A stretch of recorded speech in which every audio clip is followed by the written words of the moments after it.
যে হিন্দু বাঙালির জন্য পাকিস্তান ভাগ করে পশ্চিমবঙ্গ তৈরি হয়েছে, সেই ভূমিতে গুড়িয়ে দেওয়া হচ্ছে মন্দির, ভেঙে ফেলার চেষ্টা হচ্ছে ঠাকুরের বিগ্রহ।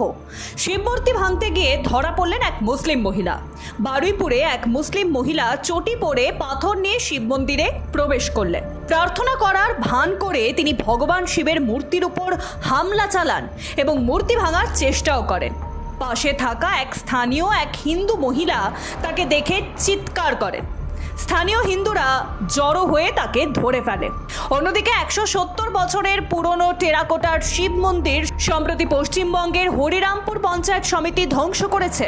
তৃণমূল পরিচালিত বোর্ড যে মন্দিরটি ভেঙে গুড়িয়ে দিয়েছে, সেটি নড়াজলের রাজা দ্বারা নির্মিত হয়েছিল। মন্দিরটিতে বহু সুন্দর পোড়ামাটির ফলক ছিল। অনেক গবেষক এবং ইতিহাসবিদরা আগে এটি পরিদর্শন করেছিলেন।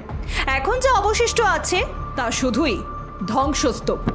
সমিতির দাবি, তারা সংরক্ষণের জন্য রাজ্য সরকারের কাছ থেকে সাহায্য চেয়েছিল, কিন্তু কোনো উত্তর পায়নি, তাই ভেঙে ফেলা হয়েছে। ভাবতে পারেন কি অসাধারণ যুক্তি। Bureau report, Ritam Bangla.